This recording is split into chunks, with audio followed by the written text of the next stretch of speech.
thing. And when we talk about the definition of any specific science, जब हम ऐसी चीज़ के बारे में बात करते हैं जो कि बहुत ही गहरा विज्ञान हो, चाहे जो ज्योतिष हो, चाहे वास्तु हो, in both the cases, what we require is an authentic source of definition for that particular thing. Now that is problematic because most of the granthas we have, जो books हमारे पास हैं, जो पांडुलिपियां हमारे पास हैं, वो सब modified हैं, वो सब they have been tampered with.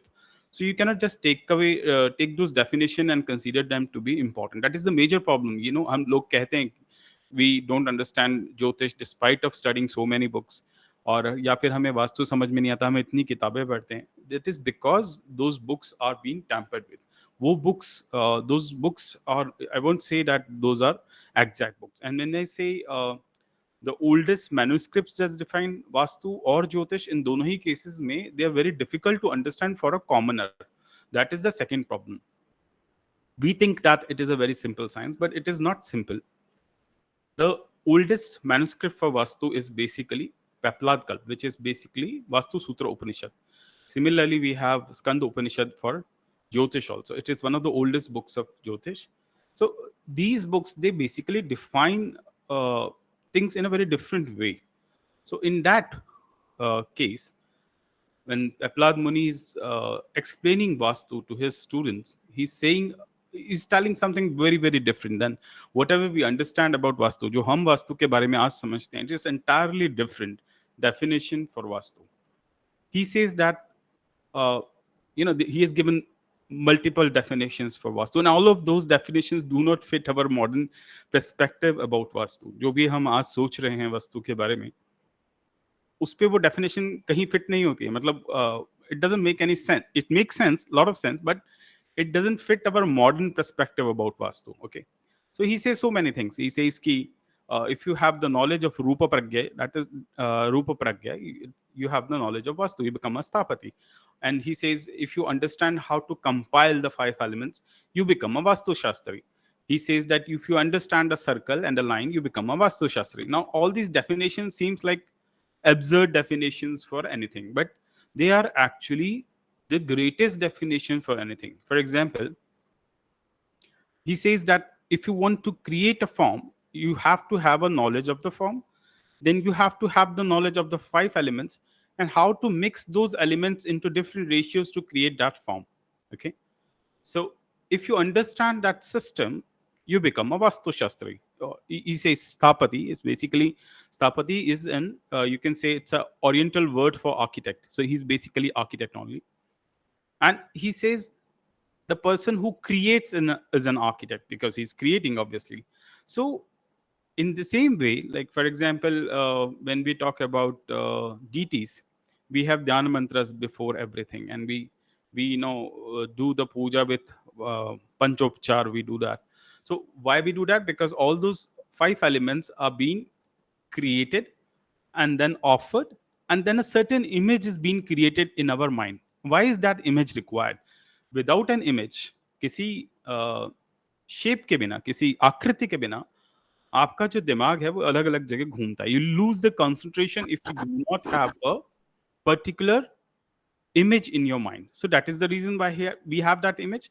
So once you have all those 5 elements, you can create the image of the god inside your mind or outside your mind in a physical form, like of an idol in the, or a statue of god in a temple. So that particular knowledge is basically vastu. So ये जो definition है vastu की, it doesn't fit the modern perspective. He also says that if you have the knowledge of circle and line, you are a sthapati. Now, circle, everybody knows what is a circle. Everybody knows what is a line. So the meaning of this sentence is not as simple as it seems. Circle basically represents the prakriti. It basically represents the energy principle. And if you understand the energy principle and you know how to implement that energy principle, it also represents Devi Shakti. And the line represents the Shiva. So if you understand how to implement that energy into a particular system, or you know how to use that energy to create a system, then you are a sthapati. So these kind of definitions are present in the Vastu Sutra Upanishad. And the modern definitions, obviously, they are totally different. आज जो हम वास्तु के बारे में देख रहे हैं वो कंप्लीटली डिफरेंट इमेजिनेशन है। पर फिर भी चूंकि हम we exist in the modern world, we think about this as a science which deals with the five elements of course in the house, and then the construction of the design in a certain way. Now the question is, सवाल ये आता है कि does vastu really affect a person, or if it does, then how does it affect the human beings? Now this is a very important question. Usually I keep asking this question to so many people, and it's a very important question. See, you might have seen row houses. Row houses are those houses which have a, in a row. They are houses which are common. They carry a same design. They are facing the same direction. So they have the same vastu. Obviously, if they have the same direction and they have the same design, they have the same shape, then there's nothing, no difference in between all of them. Then how come each one of them are having a different impact in life if they are having the same design?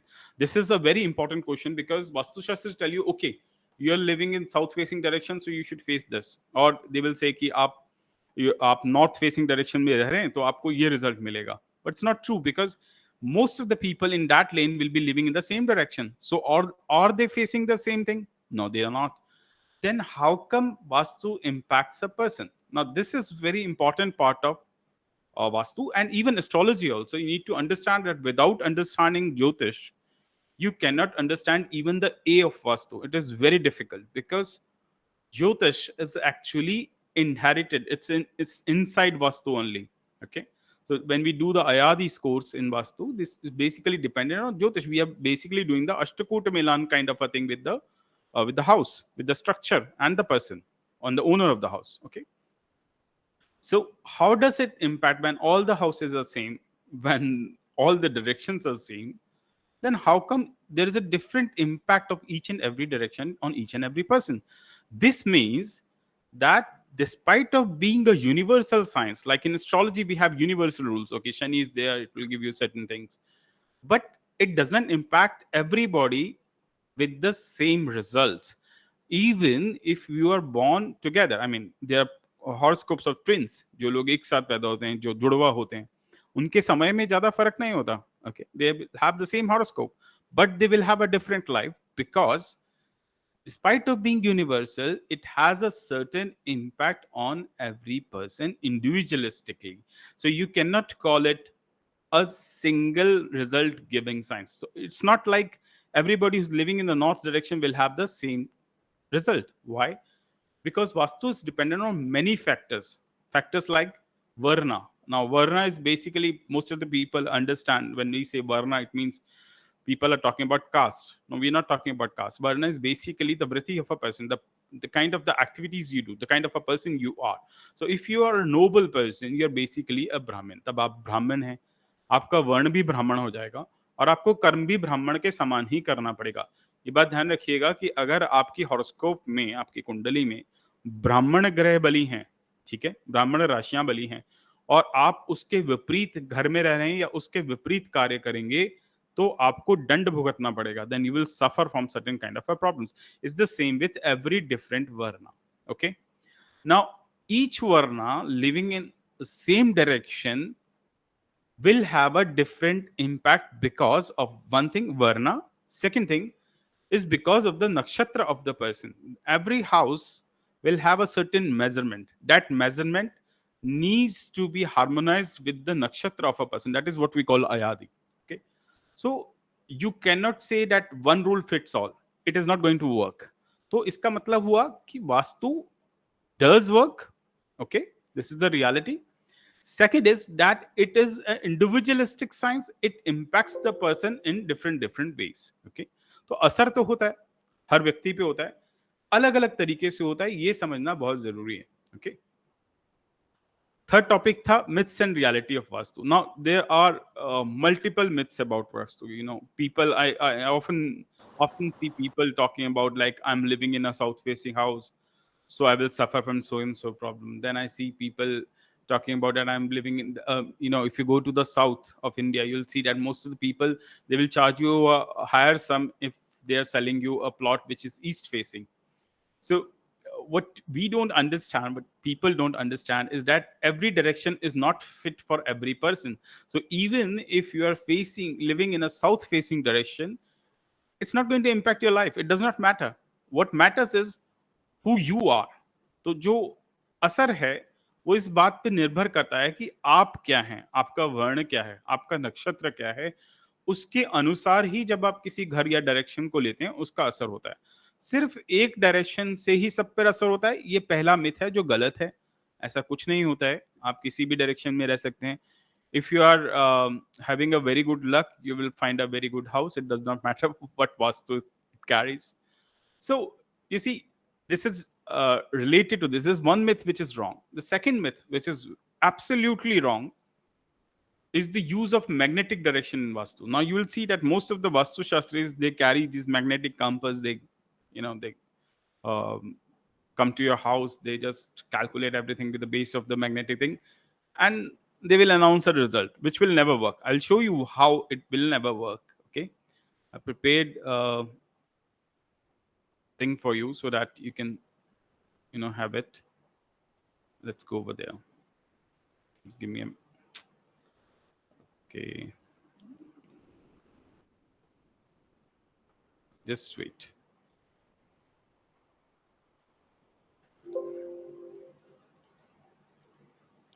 Okay, it's not working. I don't know why it is not showing any window. Otherwise, I would have shared this.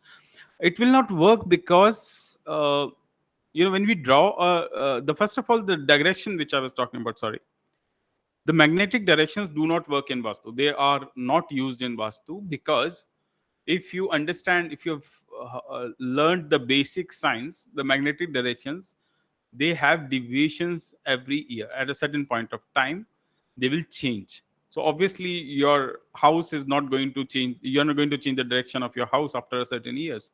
So magnetic directions are not used in Vastu. The directions which are used in Vastu are entirely different, and every place will have a certain deviation from the magnetic point, and those deviations are very very important because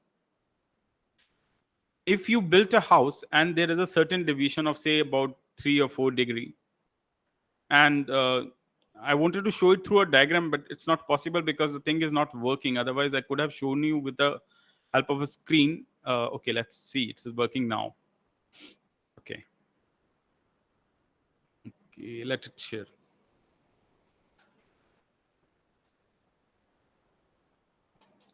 Okay, we have the screen, and now I'll show you what I meant by this. So say we have a plot and we have north over here, not exactly here, 90 degree, which is very rare.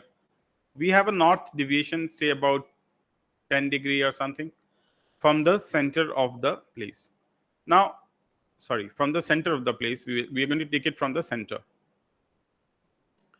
Now, suppose you have a 10-degree deviation of north direction. This 10 degree, if suppose this wall is say 40 feet, front wall, so when it will reach the end point of your wall, the deviation will be too large. Be like a room will be shifted from this place to this place. So you see, a minor deviation is very important. Just if somebody comes to your house and tells you that, okay, boss, this and this direction is there, and you should build this and this thing over here, it will not work. It will not work. Why? Because you require a certain mapping of the whole thing. Then you require to check the exact deviation, not with the magnetic direction, but with the actual directions.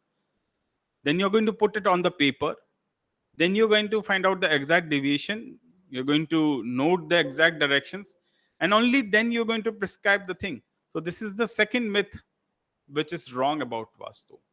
So this is the second thing. Third is that if you do not understand astrology, you will not be able to work as a Vastu Shastri. The reason is very simple. Astrology is required in Vastu because Vastu is actually requires a lot of astrological calculations. And if you understand astrology, it becomes a lot more easier to understand the problems of a place. So you see, there are certain myths related to direction. There are certain myths related to ideas about vastu and plants, and multiple things are there. But as I told you earlier also, when you want to confirm something about a particular science, like whether it is Jyotish or Vastu, you need to go back to the original manuscripts to verify that data. That is the major problem, that we don't do that usually. Usually what happens is, whatever we take up from the internet or the modern books, we consider it without any pinch of salt. We consider it to be the truth, which is actually a false thing. We should always check back, which we don't do. So this is a major problem. Now, directions has particular myth that certain directions are bad. No directions are bad. Obviously, God created every direction. No direction can be bad. There are certain rules for every direction. There are certain varna associated with every direction. So that is required, but it does not mean that directions itself are bad. Now there are plants. The fifth point was related to plants and their impact on our life. Plants definitely have an impact on our modern life. There are certain plants which are restricted in our vastu. They have been mentioned in our Vastu Grantha. There's a large number of plants.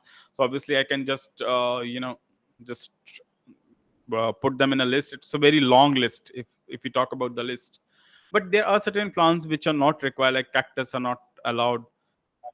Certain trees cannot be planted inside the house. Now, in the modern time, what is happening is the trees, the houses are very small actually, and there are certain Vedas means obstruction. So there are around 64 to 65 Vedas, and more than that, in fact, which impact a person. The topography is very important in Vastu, topography and other things in Vastu. So these Vedas include the Pakshi Veda, Pashu Veda, and there is a Veda which is called Surya Kiran Veda, in which if the sunlight doesn't reach your house, then it's going to create problems for you. If the shadow of the trees falls on your main gate, then also it is going to create a problem. It's called Vriksha Chaya Ved, Chaya Ved also, or Surya Kiran Ved. There are multiple Vedas with similar different names, but yes, there are Vedas. So plants have their impact on our life, and they are included, mentioned in the Vastu Granthas. The plants like haldi, the plants like turmeric, cotton, they are not considered good. Even ginger is not considered good. Imli is not considered good. Tamarind is not considered good. So there are certain plants which are not considered good. There are trees which are not considered good because they should be planted away from your structural area, and there are trees which cannot be planted inside the house, like the fig trees. They are basically called the Deva Vraksha. So they are not planted inside the house, and they're basically restricted in the vastu. Then there is Pakshi Veda, like pigeons, cats, animals, of course, the bat, owl, and crows. These animals, when these birds and animals, when they come inside your house, when they enter your house, they basically show the impact of certain wrong planets in your horoscope, and they're basically associated to a Veda. So that Veda is there. It is not related. Let me make it very clear. It is not related to animal cruelty, or I'm not a person who does not love animals or birds, but it is a fact, and it is not associated to the outside position of these birds or animals. It is just that they should not come inside your house. Like pigeons are very common in the multi-story buildings in so many areas. We can't change that. That's a part of the destiny. So again, I come back to one point, that how come Vastu change anything? Is it possible to change something? Now this is a very important question. See, in Jyotish and in Vastu both, we have a system of karma which is called Drid, Adrid, and Drid Adrid. Okay, together. So Drid means stable karmas. So once you have stable karmas, you will not be able to remove the defects. If, despite of me telling you what the defect is, you will not be able to remove them because this is a part of your stable karma. So those defects will not get removed despite of knowing about them. So in that place, neither Vastu nor Jyotish is going to work, because that is the part of your horoscope. That is the part of your destiny, which you destined to be, to have. You need to bear those karmas. So that part cannot be removed with Vastu or anything else. Even remedies, if you're doing, you'll require years and years of work to remove that particular thing. Okay. So Vastu does impact, but where? When we say it creates an impact, the impact is only possible in the Adrid Karma sphere. Even in Jyotish, there are certain planets which represent the Adrid Karma, unstable karma. Okay. So at that particular point, in those areas, Vastu and Jyotish both are going to work. Okay. But when we talk about the Drid karma, they're not going to work, whether it is Vastu, whether it is, that's a part of your destiny. So if you're living in a multi-story building and you're having a Pakshi Veda, you won't, it is possible that you won't be able to change it until and unless some good dasha comes in your horoscope, until and unless the Drid karmas they change. You won't be able to change anything in your life at that particular point of time. So this is one thing which you need to understand regarding Vastu.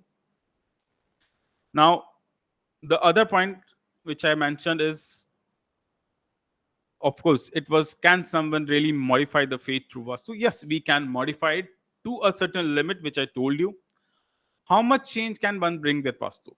If you are if you're crossing through your Adrid karmas, now this is very important to understand.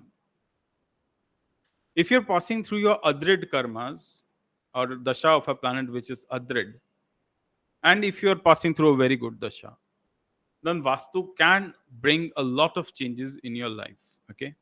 Now, it depends on the person who's going to analyze the thing, or it depends on the kind of analysis we are going to do. But it is definitive that it can change. It can bring a drastic change in your life pattern if it is being implemented in a proper way, provided that only the unstable karmas are active in your life at that point of time. Okay. So yes, if you ask me that whether Vastu can modify fate, yes, it can. Even astrology can do the same thing in a certain point of time. How much change is dependent on what kind of dasha or period you're passing through. Okay. So this is I'm just giving you the basic idea about Vastu. I will say basic because Vastu is a very elaborative science. I've spent years and years just to understand the basics of this science. So I am open to questions, but please avoid the personal questions. You can ask me the questions now. Uh, I sir, how do you see Vastu in case of apartments? Like you'll not be able, you don't have control over the dimension, you don't have control over the aya, aya whatever you I mentioned, got your idea. Hmm. See, and the facing also. It's not in our hands. it's not controllable. That's what I was talking about now. See, when we say that certain factors in your life are not controllable, we are talking about the a period of your life which is related to the stable karma. Now, one thing which is a very good question which I wanted to explain is that you cannot build apartments through Vastu. All those builders who say that they are making Vastu, certified apartments. If you study Vastu, you will understand that apartments are not even possible in Vastu. Okay. There are multi stories which are being defined in Vastu, but as soon as you create a story above the single story, you are going to suffer from hordes of problem. Okay, not just one problem, hordes of problem, because of certain reasons which are related to the Vastu. In fact, the Vedas, they become active only when you create, buildings upon building, or stories upon your single story. So when you say that, how can you implement Vastu in a flat or in an apartment? I would say that, first of all, it's not possible, obviously. But on the basis of, if I say, if you want to, you can say, implement the science into it, then you can, of course, do it. Like, for example, I tell you how we do it basically. It's the same science, same method. Suppose this is your apartment complex. Okay, it's a large society, and you have an apartment over here. There are multiple apartments. Okay, but you are living in a certain apartment A. This is B, this is C, D, D. Now, when you talk about you're living on the fourth floor or somewhere, and we have a gate over here. Okay, apartment gate is here. Now we have to study the society boundary for that. Okay, we require the blueprints. Then we fix it according to the directions which I was talking about. Okay, please just mute your mics. Chaudhary दा घर आ गया cell ते rent ते Please mute your mics, Amna. please. 123 number ले लो यही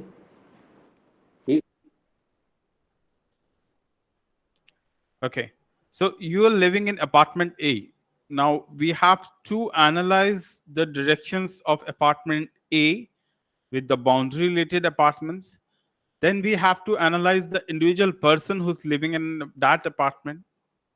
And then we are going to prescribe certain remedies for that particular person. So it is a very long process. Usually what happens is, in the modern time, you'll see people coming to your house telling you, okay, this and this kitchen should be there, and this should be there, and that should be there, and that's it. That is vastu in the modern sense. But in reality, this is what I was talking about. This is vastu. You're going to draw the whole apartment complex on a piece of paper, proper architectural method, because vastu is nothing but it's a science of architecture. You need to understand the architecture, the design elements of that particular building. Then you're going to understand the design element of the building. Then you're going to understand the person living in that building, and then you're going to implement that particular science over there. So it's a little bit difficult. It's not that easy as you think it is. So, and despite of all this, there will be certain limitations in this particular consultation, because you cannot change everything. So that is one part where vastu can work and cannot work. Got it? Yes, Jagmohan ji, boliye. Jagmohan ji, you raised your hand.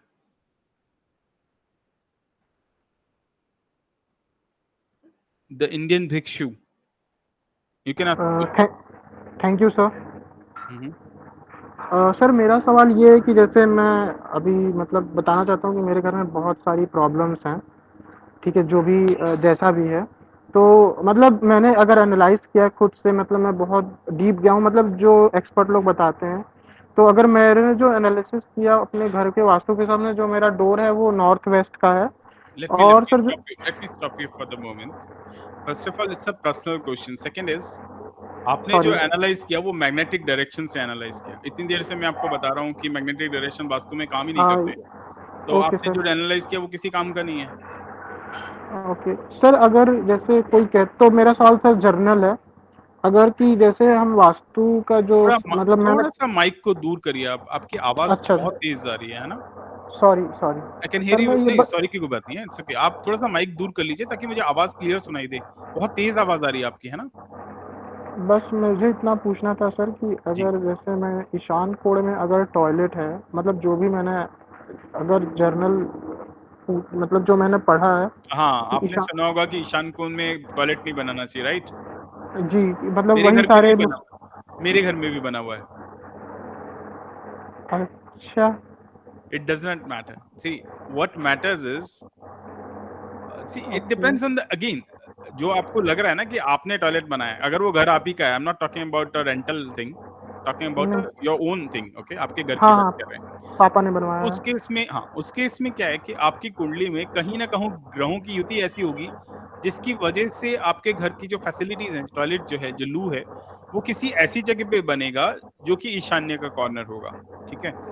सो केवल उसके basis पे हमें ये कहना कि ऐसा हो जाएगा, that is a wrong idea. Don't believe that, okay? It's not going to work. मेरे घर में है ना, मैं आपको साफ साफ कह रहा हूँ, आप चाहें तो चेक कर सकते हैं आके। अच्छा, इसका मतलब कि जो मेरा पूरा एनालिसिस है, जो मैंने इतना पढ़ा है, वो उसका बेसिस ही गलत है, बेसिक तो क्योंकि इसलिए पता ही गलत है। नहीं है। हाँ, मैं समझता हूँ, लेकिन बेसिक्स देखो इसलिए गलत नहीं है। बेसिक इसलिए गलत है, देखो वास्तु जो है ना वो एक साइंस है। वो ऐसा नहीं है जैसा हम किताबों में पढ़ते हैं ना आजकल, वो चीज नहीं है। It requires a particular knowledge of architecture to do that, first of all. और दूसरा, हमें डायरेक्शंस के बारे में पता होना चाहिए। जो डायरेक्शंस हम यूज कर रहे हैं, वास्तु में ये डायरेक्शंस यूज नहीं होते। It's entirely different thing, okay? तो वो जो हम सोच रहे हैं उससे बिल्कुल अलग चीज है। और उस पे ये मत सोचना कि उसकी वजह से आपको जो परेशानी हो रही है उसकी वजह से हो रही है ना? जरूरी नहीं है। तो मतलब सर ये जितने बड़े-बड़े लोग, मतलब मैं जितने भी वास्तु के वीडियोस देख के मैंने पिछले 2-3 महीने में इतना टाइम खराब किया, वो खराब ही हो गया। क्योंकि आप कह रहे हैं कि फिर वो बिल्कुल ही गलत है, मैं फिर नहीं कह कोई रहा हूँ सर, मतलब नहीं इस चीज़ मैं का। नहीं कह रहा हूँ, मैं लेट मी मेक लेकिन इट वेरी क्लियर, मैं कुछ नहीं कह रहा हूँ एक्चुअली। जो मैं आपको बता रहा हूँ उसमें मैंने अपना तो कुछ जोड़ा ही नहीं अभी तक। मैंने जो आपको बताया वो एक्चुअली वास्तु के विषय जो पुराने सबसे ग्रंथ है ना, उनमें वो मेंशन्ड है जो मैं आपको बता रहा हूँ। मैं आपको एक-एक श्लोक कोट करके बता सकता हूँ उस चीज़ का कि कहाँ ये लिखा हुआ। आप एक बात बताओ, देखो, आपको एक बात बताता हूँ, बड़ी इंटरेस्टिंग बात है, आपने पूछा तो चलिए इस पे बात करते हैं। आपको पता है वास्तु शास्त्रियों को, हमारे देश के जो इतने बड़े-बड़े विद्वान थे, मय थे, जो ब्रह्म के पुत्र थे, है ना? उन जी, सबको, जी। विश्वकर्मा और मय को ये पता था कि डायरेक्शंस क्या होते हैं। मैग्नेटिक डायरेक्शंस के बारे में पता था। मैग्नेट्स के बारे में मेंशन्ड है हमारी बुक्स में, पुराने ग्रंथों में, ओके, ठीक है? ओके, ठीक है। आपको पता है वास्तु के सभी पुराने ग्रंथों में एक चैप्टर आता है, सभी ग्रंथों में, जिसको हम दिक् शोधन कहते हैं। दिक् मीन्स डायरेक्शन, शोधन means analysis of a direction और finding out the orientation, okay? अब आप मुझे बताइए कि जब सबको पता था कि मैग्नेटिक क्या होता है, मैग्नेटिक कैसे यूज़ होता है या मैग्नेटिक कंपास को किस प्रकार प्रयोग किया जाता है, then how come they are writing 15 to 20 pages for finding out the direction? क्या ज़रूरत थी इतना कॉम्प्लेक्स सिस्टम बनाने का कि डायरेक्शन कैसे पता लगाया जाए? क्योंकि जो डायरेक्शन वो बता रहे हैं, वो मैग्नेटिक है ही नहीं। वो जिस मेथड से हम दिक् शोधन करते हैं, उसमें बाकायदा कैलकुलेट किया जाता है उसे टाइम के हिसाब से, सूर्योदय और सूर्यास्त के हिसाब से एक पर्टिकुलर डायरेक्शन निकाला जाता है और वो डायरेक्शन आपके मैग्नेटिक डायरेक्शन से बिल्कुल डिफरेंट होता है। मतलब बिल्कुल तो नहीं होता, मिलता-जुलता होता है, लेकिन उसमें डेविएशंस होती हैं। तो हमारे ऋषि मुनियों को क्या ये बात पहले से पता नहीं थी? पता थी। Then how come they wrote so many chapters on the same thing without even talking about magnets? क्योंकि उन्हें पता था कि हर साल मैग्नेटिक डायरेक्शंस बदल जाते हैं, कुछ डेविएशन आता है और कुछ समय पश्चात वो स्थिर ही नहीं रहेंगे, वो वहाँ रहेंगे ही नहीं जहाँ हैं, तो फिर उसका यूज़ ही नहीं है। तो आपका आइडिया गलत है। अरे आइडिया क्या, यहाँ तो पूरा फाउंडेशन गलत है सर। हाँ, don't don't go in this you are just venturing into blindfold. 30-30 इस हज़ार पे रुपए ले रहे हैं। आँखों के पट्टे खोलिए, घबराइए मत, इसकी वजह से आपको कुछ नहीं हो रहा है ना? वास्तु तो इम्पैक्ट मतलब डालती है पर ऐसे नहीं डालती है, डोंट वरी। तो मतलब ग्रहों की दशा जिस दिन ठीक होनी होगी उस दिन वास्तु क्या सब मतलब अपने आप ऑटोमेटिकली चेंज हो जाएगा। This is what you are वो हमेशा सेइंग। होता है, वो तो हमेशा ही होता है। Thank you sir, I rest my case. Thank you very much sir. हाँ जी, can you hear me please? कौन बोल रहे हैं? आवाज आ रही है जी? आवाज़ आ रही है कौन बोल रहे हैं? हाँ जी, मेरी आवाज आ रही है? आपकी आवाज़ आ रही है, आप कौन बोल रहे हैं? मैं जगमोहन बोल रहा हूँ जी। हाँ जी, बोलिए। Basically that means I read in Vastu book itself that you are governed by your basic luck. That is one thing. Now my question is that if I am constructing a building for some say 4 flats, how can I make use of Vastu? How much and how much it can? Simple question. I don't understand your question. आप एक building construct कर रहे हैं, क्या No, जानना चाह रहे हैं? I am breaking my house and constructing 4 apartments and a basement on that. Okay, so that means 4 apartments.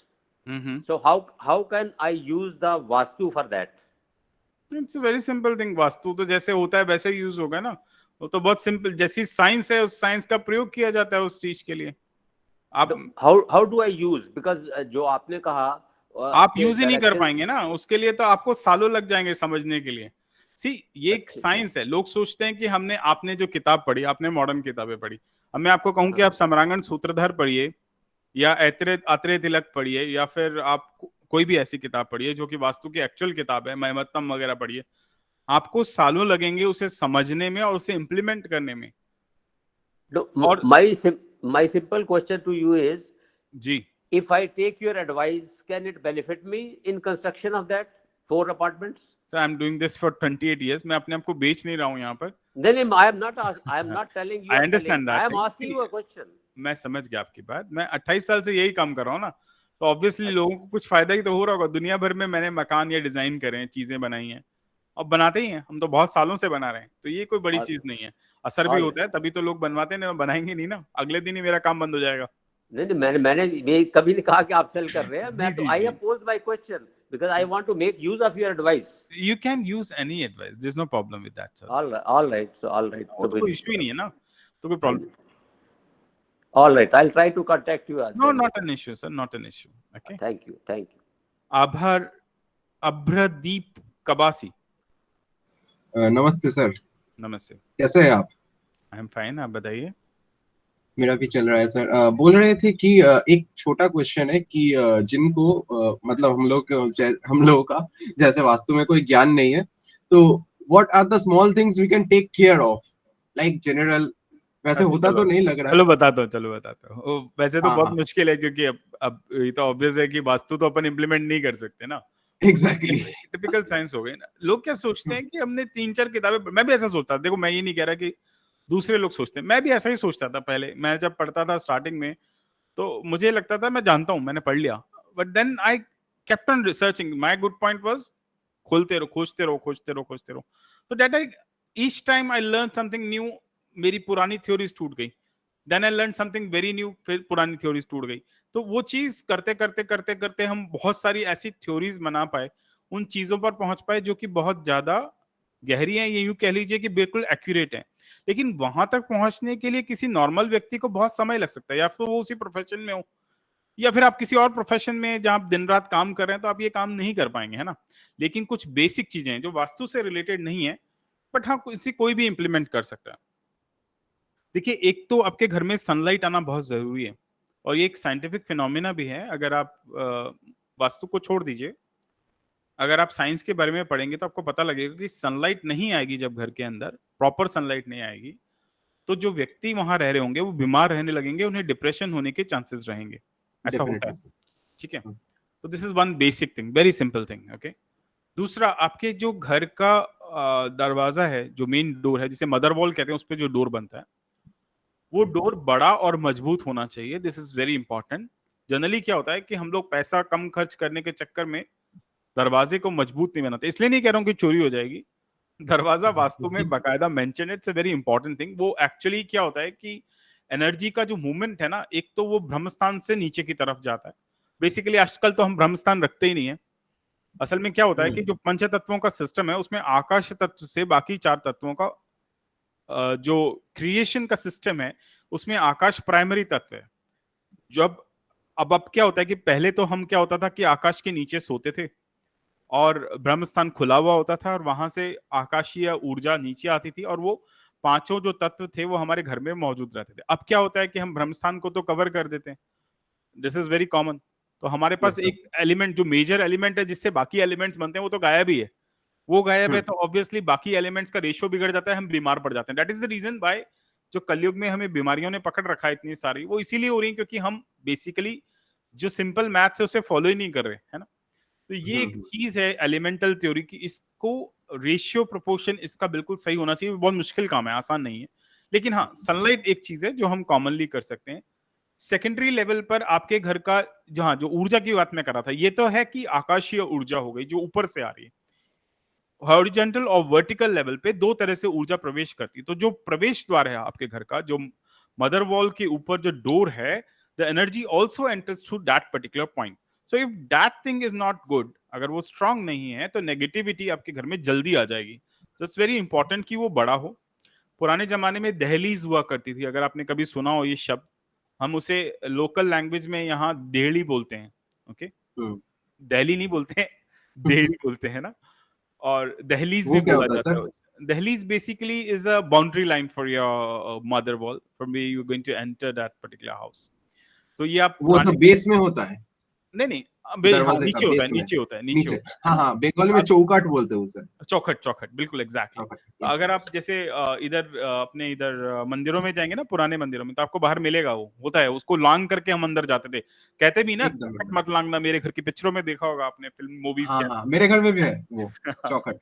हाँ, तो वो चौखट क्यों होती है? आजकल तो 3 ही खट बनती है मकान के दरवाजों के अंदर, लेकिन पहले 4 खट हुआ करती थी। पैर उठा के आजकल लोग चलते नहीं है, आलसी हैं, तो इसलिए चौखट नहीं बनाते। बट चौखट क्यों इंपॉर्टेंट होती है पता है आपको? चौखट जो होती है उसकी पूजा करती थी पहले जो औरतें होती थी घर की, जो विमेन फोक होते थे हाँ हमारे घर का, जब दिवाली आती थी और जब फेस्टिवल्स आते थे, उस चौखट की पूजा की जाती थी। व्हाई? क्योंकि वो नेगेटिविटी को रोकती है अंदर आने से, ठीक है? हाँ, तो चौखट घर के मदर वॉल के दरवाजे के बाहर होनी चाहिए। पर अब क्या होता है कि कार को अगर आप एंटर करोगे तो चौखट टूट जाएगी, क्योंकि चौखट जनरली स्क्वायर होती है ना? उसका हाँ, फॉर्मेशन हाँ, ऐसा होता है। लेकिन आप उसे स्पीड ब्रेकर की तरह भी बना सकते हैं। कोई जरूरी नहीं है कि आप उसे स्क्वायर बनाएं। तो स्पीड ब्रेकर की तरह छोटा स्पीड ब्रेकर बनाते हैं तो कार अंदर आ सकती है, कोई प्रॉब्लम नहीं आएगी आपको। तो वो चौखट बहुत जरूरी है और उसकी पूजा करना भी बहुत जरूरी है।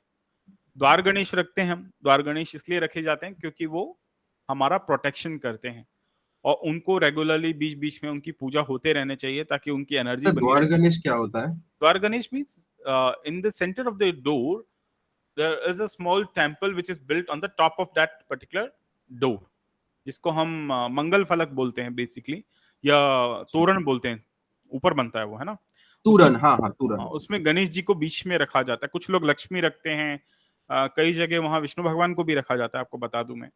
तो वो बेसिकली क्या होता है कि आप जब किलों में जाएंगे ना तो वहां ऐसे दरवाजे होते हैं, भैरव दरवाजा, गणेश पोल। गणेश पोल मीन्स द दरवाजा for way you have to cross through the Ganesh भगवान।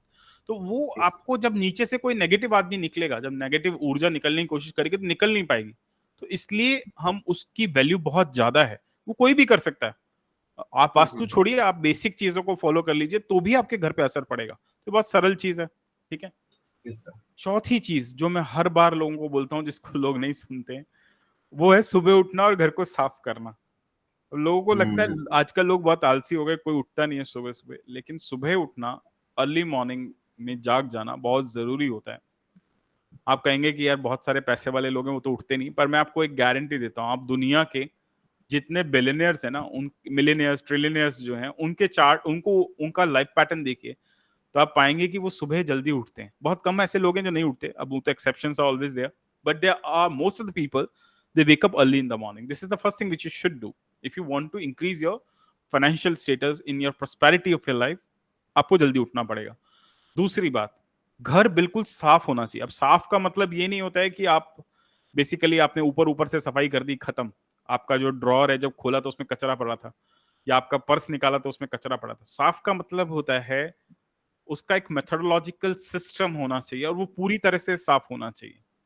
जब आप घर को साफ रखते हैं तो ऊर्जा का मूवमेंट आपके घर में प्रॉपरली हो पाता है। असल में ये जो कचरा होता है ना, ये जो एलिमेंट है, ये बेसिकली एनर्जी के फ्लो को ही रोक देता है। तो जब ये फ्लो को रोक देगा तो ऑब्वियसली प्रॉब्लम आएगी। आप किसी भी ऐसे व्यक्ति के घर में जाइए जिसके घर में बहुत प्रॉब्लम्स हैं, आप देखेंगे उसके घर में जगह जगह कचरा पड़ा है या फिर जगह जगह सामान इधर उधर पड़ा है। बेतरतीब जिसे हम कहते हैं ना, वो चीज नहीं होनी चाहिए। तरतीब से सामान रखा हुआ होना चाहिए हमेशा।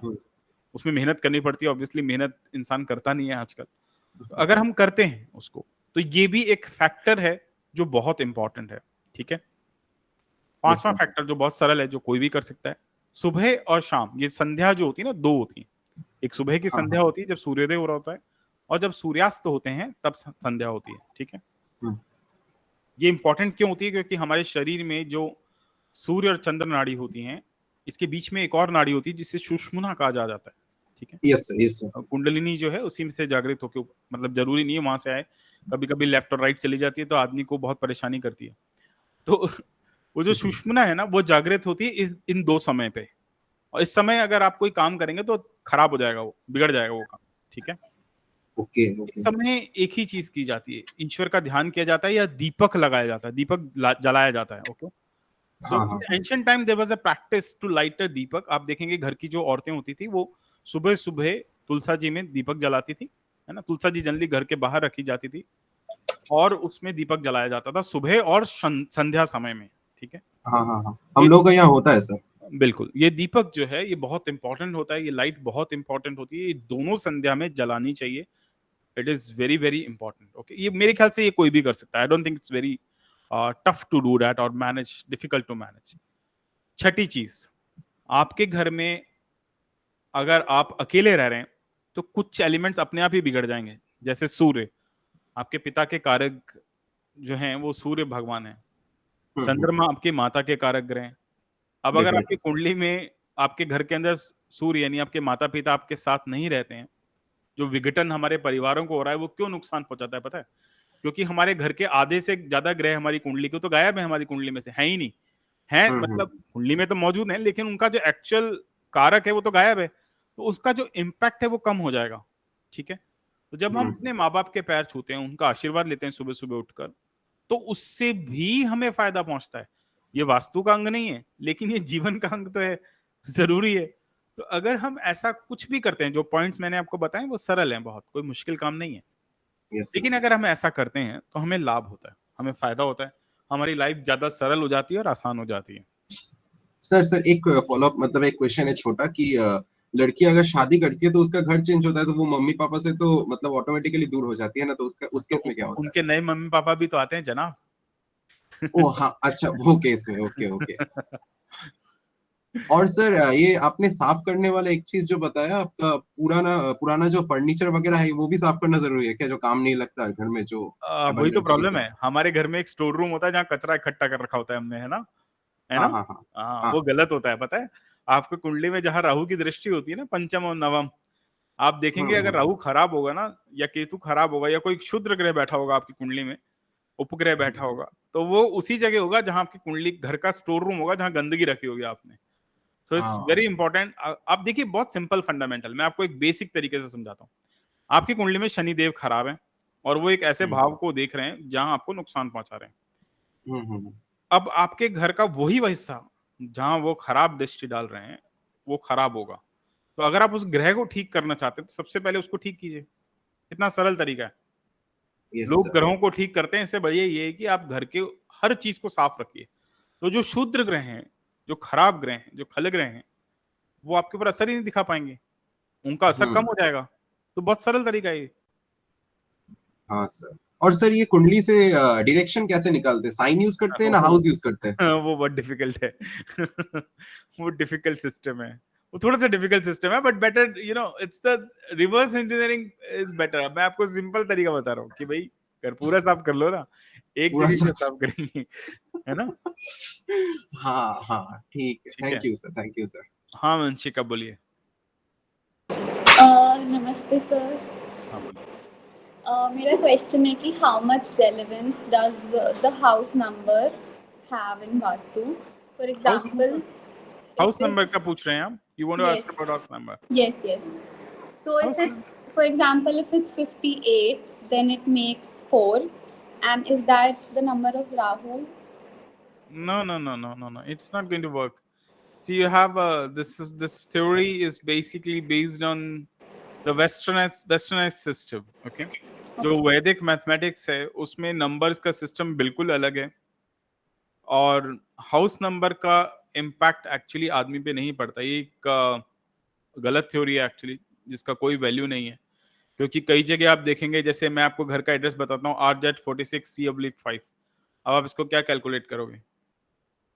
कोई ऑप्शन ही नहीं है ना कैलकुलेशन का, तो इसलिए वो चीज काम नहीं करेगी। वो एक नंबर्स कभी कभी रिपीट होते हैं, मैं मानता हूँ। जैसे मेरा खुद का डेट ऑफ बर्थ 3/3 है, मतलब मार्च 3 है, टोटल भी 3 है, नाम का टोटल भी 3 है, लेकिन मैंने बनाया नहीं है, ये अपने आप 3 आ रहा है। बट 3 का जो सिग्निफिकेंस हम पढ़ रहे हैं वेस्टर्न साइंस में, और जो एक्चुअल सिग्निफिकेंस है वैदिक साइंस में, दोनों में बहुत डिफरेंस है। और उसका इम्पैक्ट दूसरी तरीके से पड़ता है। ऐसे नहीं पड़ता कि आपके घर का नंबर ये है तो ये इम्पैक्ट पड़ेगा। Got it? Yes, sir. I have one more question. बोलिए।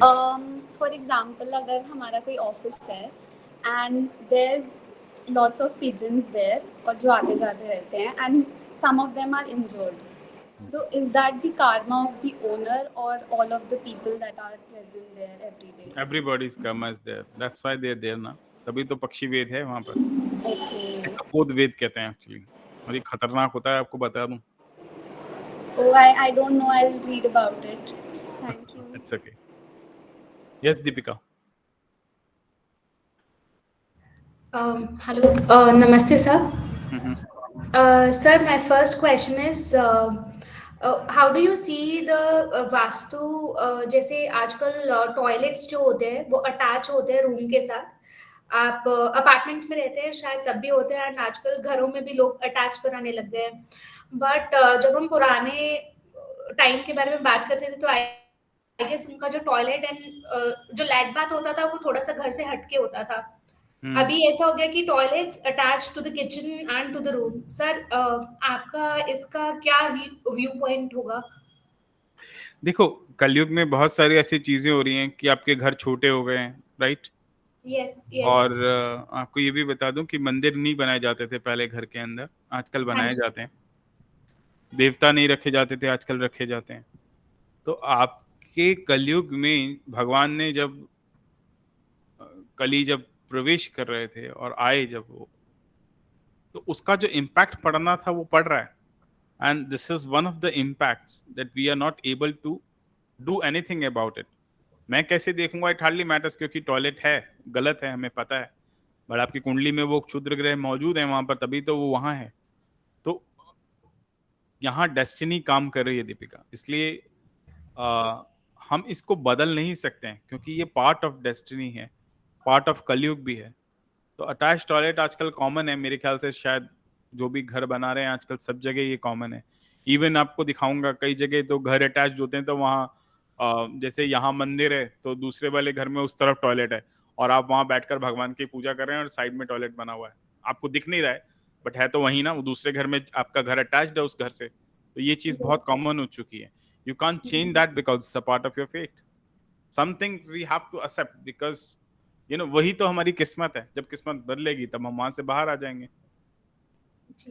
And sir second question would be जैसे आपने पक्षी वेद के बारे में बताया, बट जैसे लोग पेट्स रखते हैं, हम डॉग या कोई कैट अगर रखना चाहें तो वो रख सकते कैट हैं? नहीं रखनी चाहिए, डॉग के साथ कोई प्रॉब्लम नहीं है। Okay, okay. Thank you, sir.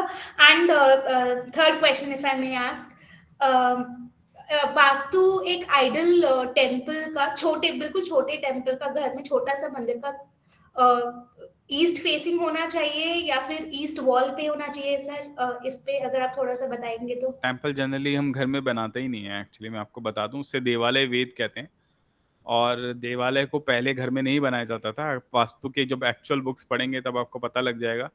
ये जो मॉडर्न वास्तु है ना, जिसने नॉर्थ ईस्ट में इसको जगह दे दी है, वो एक्चुअली थी नहीं पहले। पर हाँ, अगर आपको बनाना ही है घर के अंदर तो नॉर्थ से ईस्ट की वॉल के बीच में कहीं भी बना सकते हैं। आपका जो फेसिंग है वो ईस्ट की तरफ होना चाहिए, या आपका फेस नॉर्थ ईस्ट की तरफ होना चाहिए।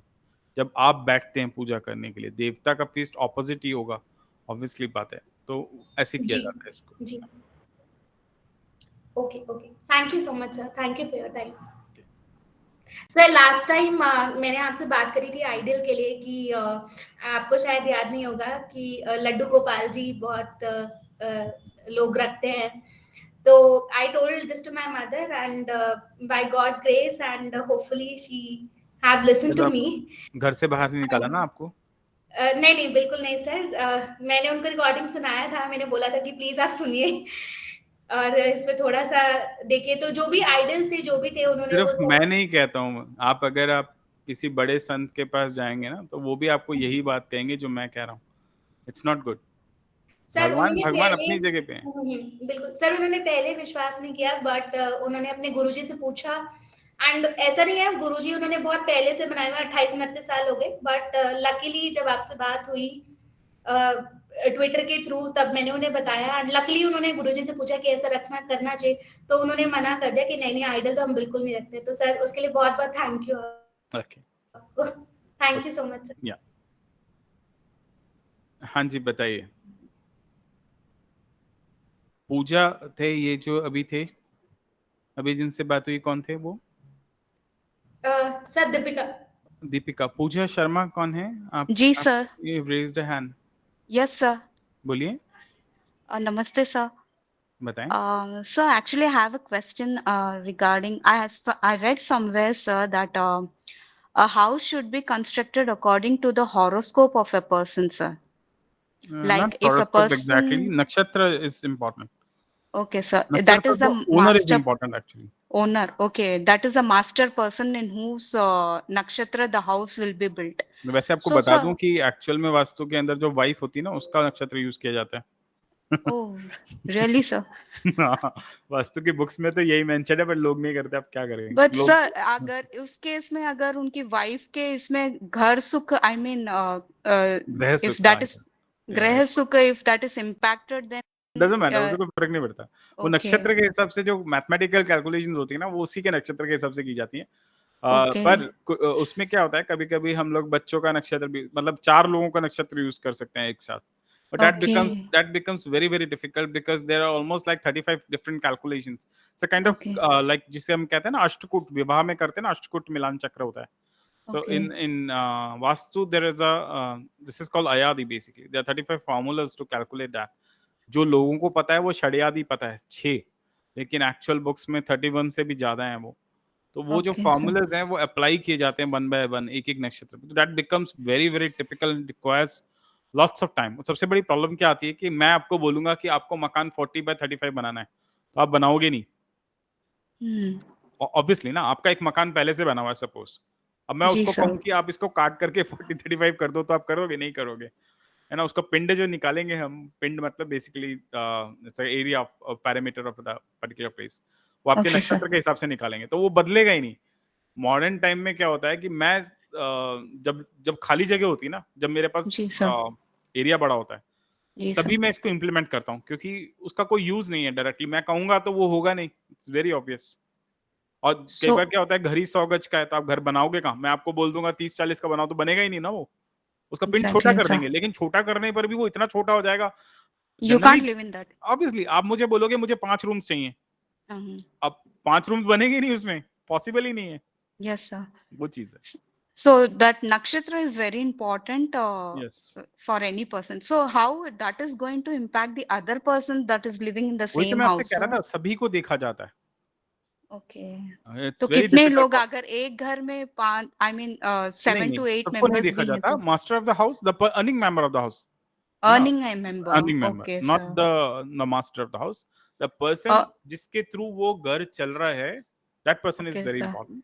देन उसकी वाइफ और उसके बच्चे, जो ज्येष्ठ पुत्र जो होता है, अगर पुत्र है उसका, या जो भी फीमेल मेंबर है जो ज्येष्ठ है, मतलब सबसे बड़ा जो बच्चा है उसका, Okay, उनका sir. हॉरोस्कोप, उनका नक्षत्र यूज किया जाता है। Oh, okay, sir. Okay, It's a very depth. It's very big, sir. This it's very big, it Vastu requires thing is very अगर very मैं आपको सच बताऊं, vast and अगर आप एक वास्तु पे काम करेंगे then तो आपको करीबन 1 महीना चाहिए उसका पूरा काम करने के लिए। लोग तो ऐसे आते हैं, मैंने देखा है लोगों को 10 मिनट में हो गया वास्तु का काम आपका। Sir, तो your voice is breaking, sir. Okay, can you hear me now? मुझे एक्चुअली आवाज आपकी शायद कनेक्शन में कुछ प्रॉब्लम आ रहा है। It's okay. Yes, Ankit, sir. Hello. You can hear me Pooja? Okay, so this is what I was talking about. ये जो चीज है इसको टाइम लगता है बहुत ज्यादा, it's a time consuming process, it's not easy. yes, sir. But okay, sir. Then anything is there, we can consult you, sir. Regarding you will take the time, sir. Appropriate time for that. Of course. We'll put everything on you, sir. Okay, sir. Anyway, thank you, sir. Thank you for Okay, this please. beautiful thing, sir. Thank you. Okay, please. Ankit ji, you want to ask something? थोड़ा जोर से बोलिए। अभी भी आवाज नहीं आ रही अंकित। हाँ बोलो बोलो, हाँ बोलिए।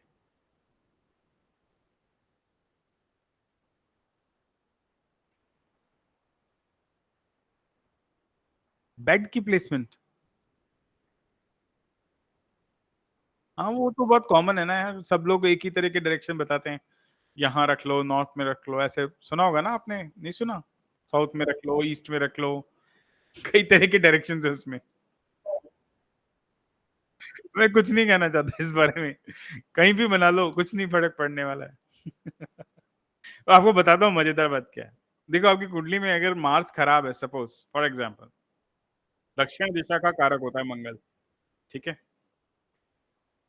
सपोज उसे शनि की दृष्टि है और मंगल आपकी कुंडली में बहुत खराब है।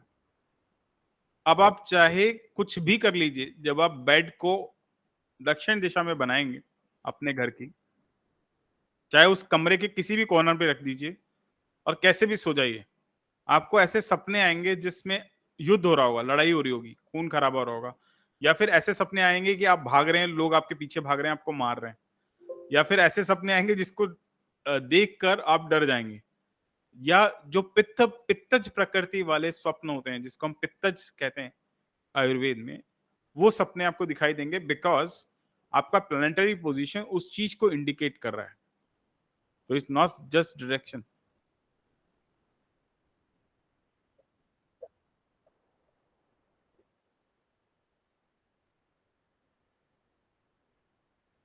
हाँ, तो आपको समझ में आई गया होगा मैं क्या कह रहा हूँ, है ना? आ गया समझ में? वो वो बड़ा खतरनाक है, आपको बता दूं, आप जो सोच रहे हैं ना वो बड़ा डेंजरस है। एक्चुअली क्या होता है कि हमें जो दिख रहा होता है ना उससे बिल्कुल डिफरेंट कहानी है वास्तव में।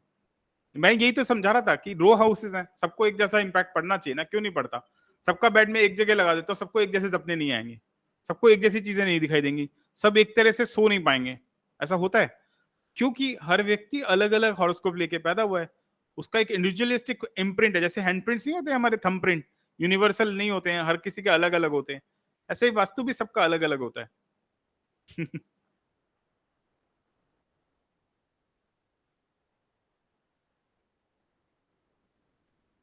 यस, बिल्कुल। हाँ, लेकिन एक घर में जो डीएनए होता है ना वो एक जैसा ही होता है। तो लगभग लगभग क्या होगा कि आपके हॉरोस्कोप में जो योगा योग होंगे वो आपके घर के दूसरे मेंबर्स के भी होंगे। हालांकि लाइफ डिफरेंट चलेगी, लेकिन फिर भी कुछ योगा योग सिंगल एक जैसे होंगे। ये बहुत कॉमन होता है। आप इनफैक्ट कई बार ऐसा होता है कई जनरेशंस तक एक प्लैनेट एक ही राशि में रहता है। जैसे मेरे फादर, मेरे ब्रदर, मेरे सारे बड़े ब्रदर, एल्डर ब्रदर्स, अंकल्स, हम सबकी कुंडली में राहु की पोजीशन एक ही भाव के अंदर है, वहां से चेंज नहीं होता वो। तो ये बड़ी अजीब बात है, लेकिन ऐसा होता है। ऐसा मैंने बहुत सारे घरों में देखा है।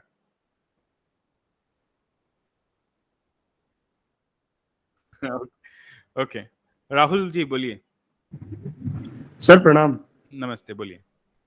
सर मैं ये कह रहा था कि हम जैसे अहमदाबाद में रहते हैं, तो अहमदाबाद के अंदर सर जिस फ्लैट में रहते हैं, अभी थोड़ी समय पहले आपने बताया कि वहां पर धूप आनी चाहिए, तो हमारे फ्लैट में तो सर धूप ही नहीं आती।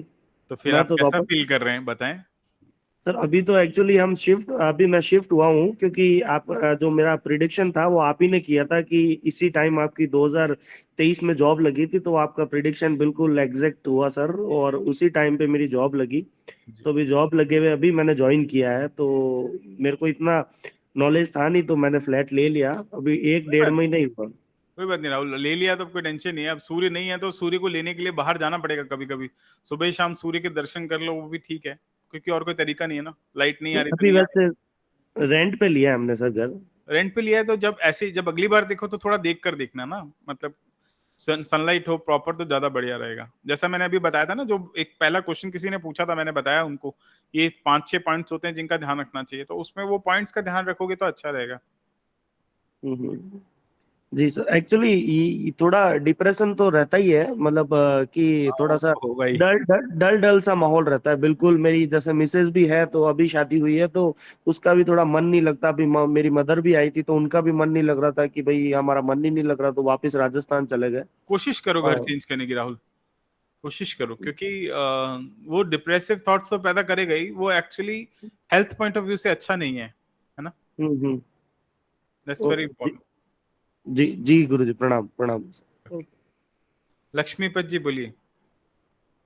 सर नमस्ते सर। नमस्ते। सर आपने पक्षी वेद का बताया था, हाँ। तो आई थिंक बहुत लोग पहले से एडवाइस करते थे कि कौवों को हम लोग खाना खिला सकते हैं, या बिल्कुल जो खिला भी है सकते रोटी दे सकते हैं, छत के ऊपर दिला कर सकते हैं सर, या we should go outside and do it? You have to go outside the house. Okay, अगर छत पे करें तो वो बंद कर देना चाहिए। तो वो पक्षी वेद हो जाएगा, उसको काका वेद हम बोलते हैं उसको। इट्स वेरी एक्चुअली अच्छा नहीं होता वो। Oh okay okay okay. But sir वो एक्चुअली सॉरी ये पर्सनल हो जाएगा, बट मैं काफी सालों से कर रहा हूँ, if you just stop it तो वो पक्षियों के भी कुछ विपरीत you feel bad about it. They won't feel bad, they're very smart. Crows बहुत स्मार्ट होते हैं, they have a very sharp memory. So जिस टाइम पर आप उन्हें फीड कर रहे हैं ना, जब आप बाहर जाएंगे तो वो आपको फॉलो करेंगे। आप करके देखिए इस चीज को, हो जाएगा। Sure, sir. और सर जैसे आप बता रहे हैं कि the way vastu is followed and the way it should be followed is different. So like the way you are telling, उसमें भी remedies काम करते हैं sir, or it's like it's from the start only we'll have to take There care are of it? remedies actually, Lakshmi, but there are multiple remedies which Okay, are mentioned in our grantha, but वो remedies नहीं है जो आजकल follow हो रही है ना, pyramid नहीं बने हुए उसमें। I understand. Okay. उसमें नवशिला निवेशन है, पंचशिला निवेशन है, there is a certain deities which have been worshipped, so in a certain particular part of the house, so that modifies the whole thing. Okay, It's sir. entirely different actually. Okay, sir. Sir, आपको consult करने के लिए we have to contact through Twitter or is there any other way, sir? आपका website से करना कैसे भी है, कर लेना यार, वो कोई बड़ी प्रॉब्लम नहीं है. That Sure, is sir. not an issue. Okay, okay, sir. Okay. Yeah, thank you so much. जी, Radha Krishnan ji. Hello. Radha Krishnan ji, can you hear me? Yes yes, प्रणाम पंडित जी. नमस्ते, बोलिए. मेरे को जानकारी ये लेनी थी कि गार्डन में कौन से ट्रीज लगा सकते हैं पेड़. वो बहुत लंबी लिस्ट है, कैसे बताऊं. एक्चुअली नहीं, कोई भी ट्री ऐसा मत लगाना जिसकी छाया आपके मेन कंस्ट्रक्टेड पार्ट तक आ रही हो. अगर ऐसे लगाओगे तो हर ट्री नुकसान देगा.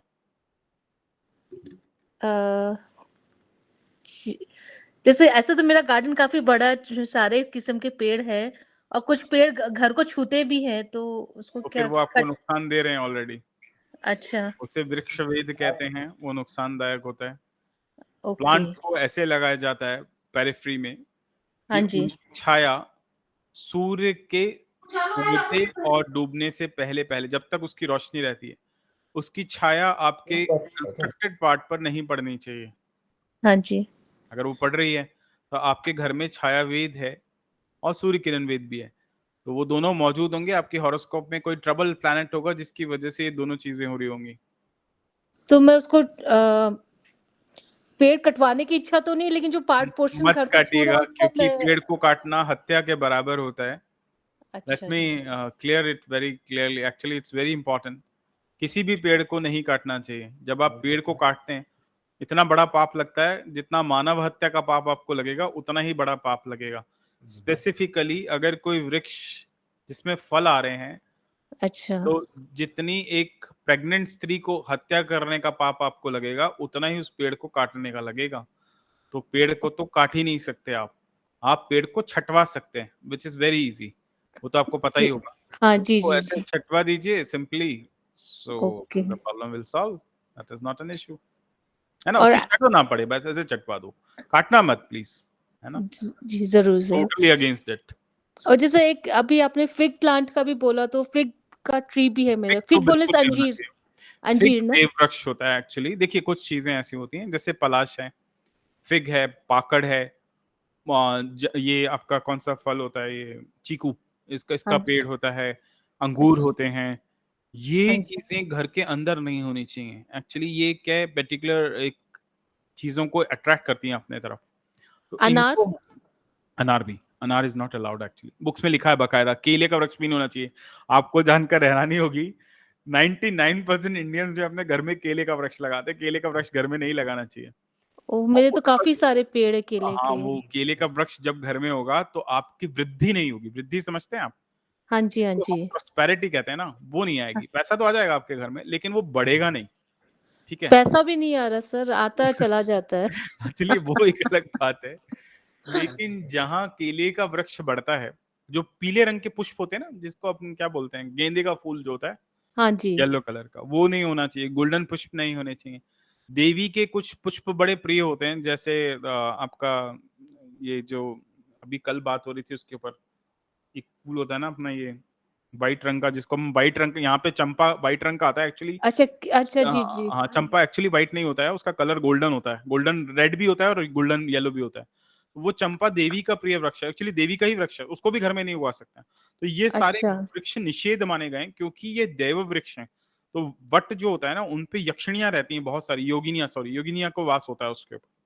तो अच्छा अगर अच्छा. हम उसे घर में ले आते हैं और हम कोई गलती करते हैं, तो उनका श्राप हमें लगता है, उनका उनसे नुकसान पहुंचता है हमें.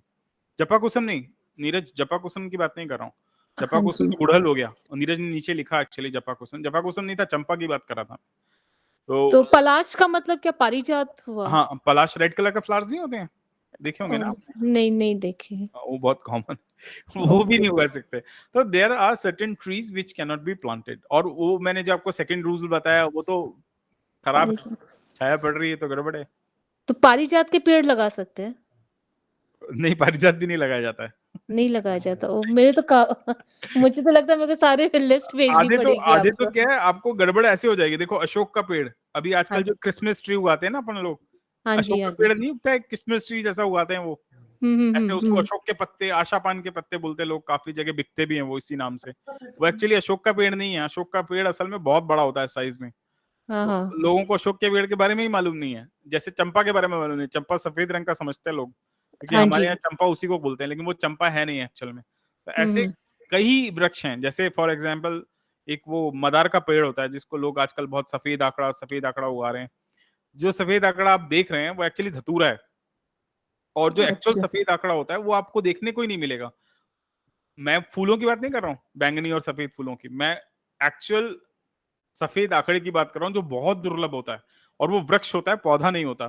तो उसको तो इंसान को वो शक्ल ही नहीं देखने को मिलेगी उसकी। तो हमारे यहाँ सबसे बड़ी प्रॉब्लम ये है, misinterpretation of the text is there. तो हम जिसको जो समझ रहे हैं वो है भी नहीं, तो वो भी एक बहुत अच्छा बड़ी प्रॉब्लम है।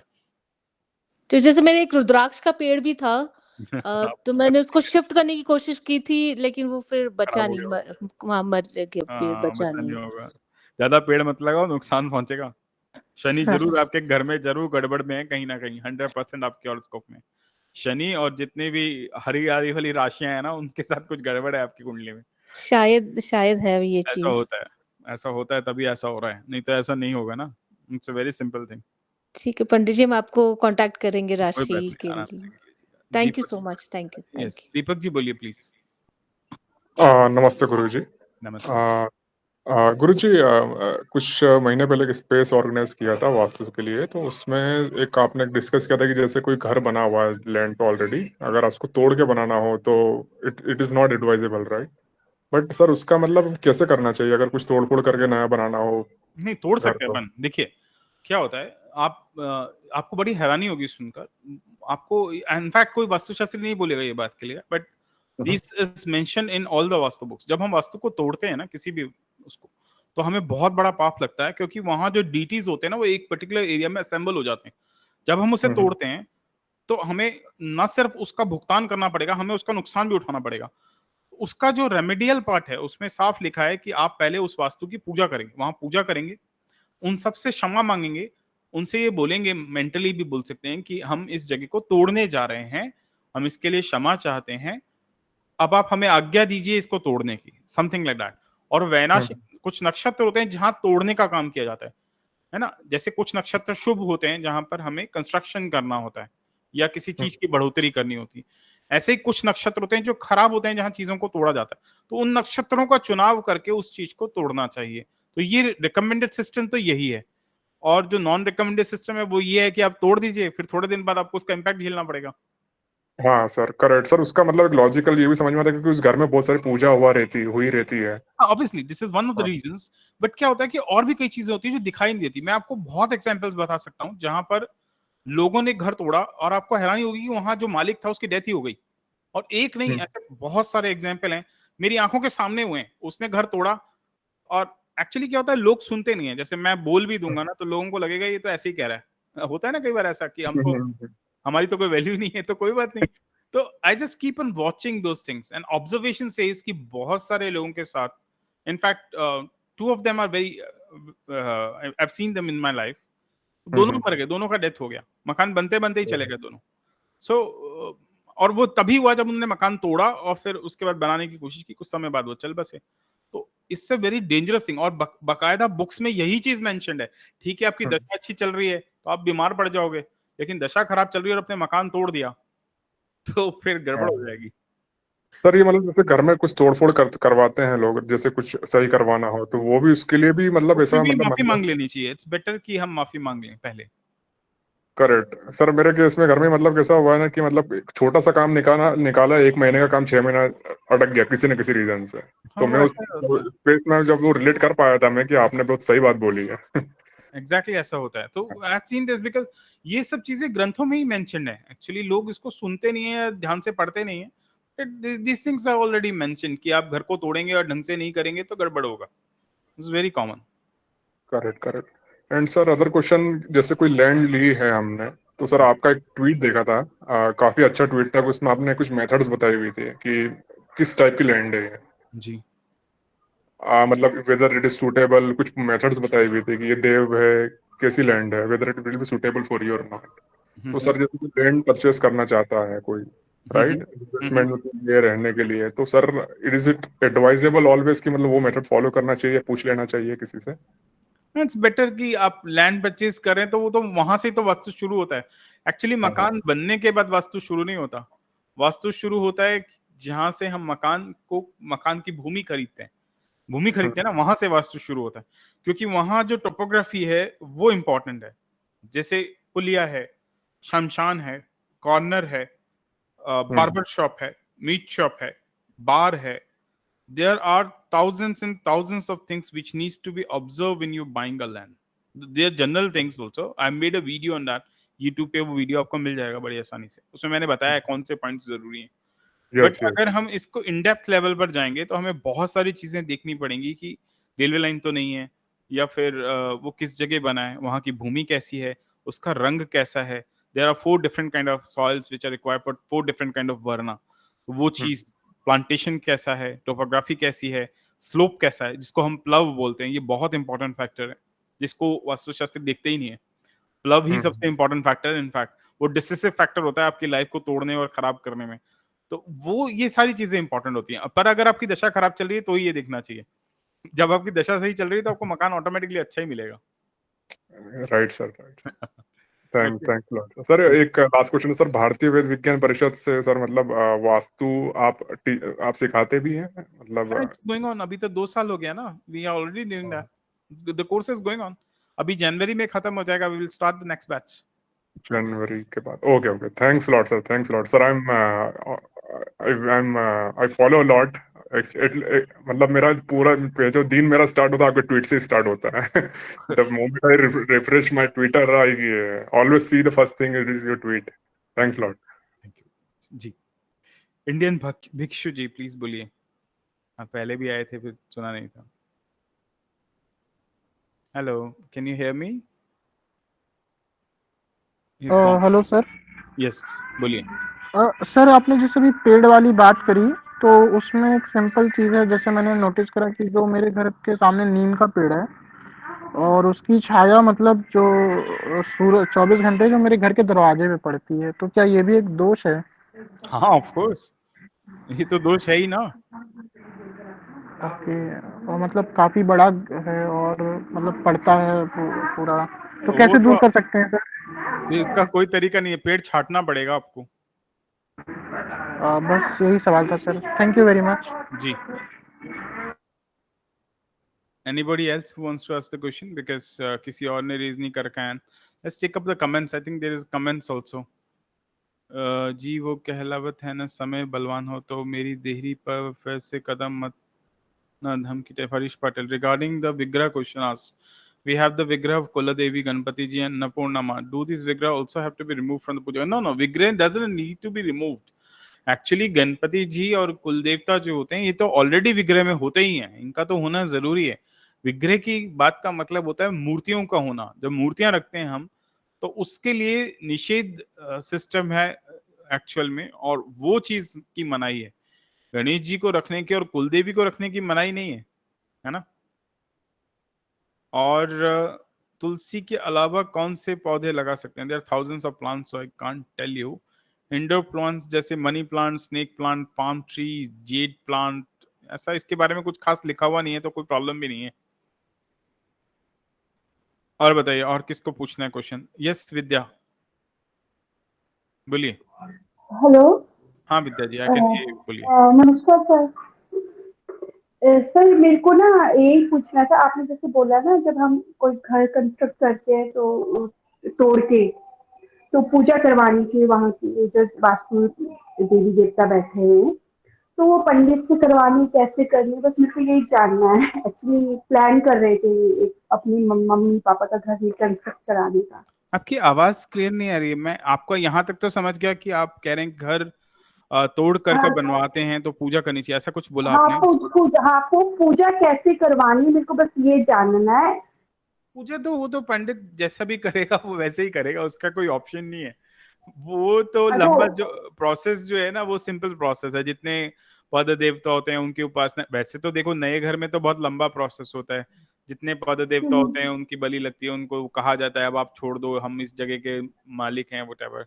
बट जनरल में जब हम मकान तोड़ करके पूजा करवाते हैं तो नॉर्मल पूजा होती है, वो कोई भी पंडित कर सकता है। This is not difficulty in that thing. कोई अच्छा, बड़ी पंडित प्रॉब्लम जी को बुला के करवा दे, वो अपने आप ही कर देंगे उसको हाँ, there is no solve। Problem in it, don't worry. ठीक ठीक है सर, बस वही जानना। धन्यवाद सर। जी, अंकित जी बोलिए प्लीज।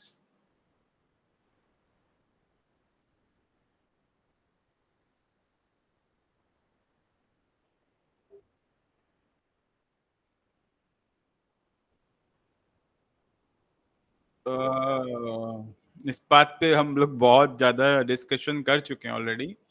अगर आप जी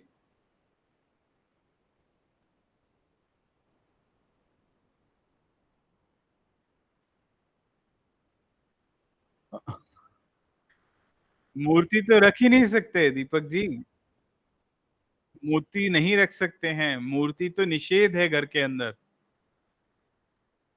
किसी भी देवी देवता की नहीं रखते हैं। अंगुष्ठ प्रमाण से नीचे की मूर्ति रखी जाती है, कभी कभी जब रखी जाती है, और उसकी भी शेप नहीं होनी चाहिए, जनरली अवॉइड किया जाता है उसको, unless you are very into this matter और you understand that matter.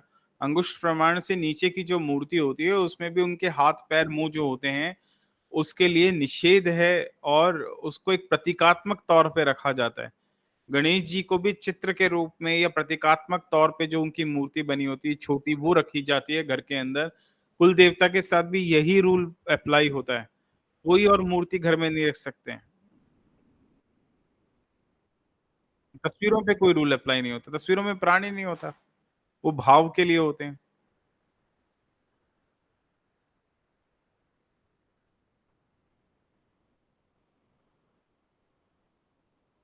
Shaligram तो भाई मेरे भगवान विष्णु हैं साक्षात, उनको घर में रखने का मतलब जानते हो तुम? अगर बाएं हाथ से अगर आपने हाथ लगा दिया ना उसको, तो आपको पता है कितने पाप सहेंगे आप?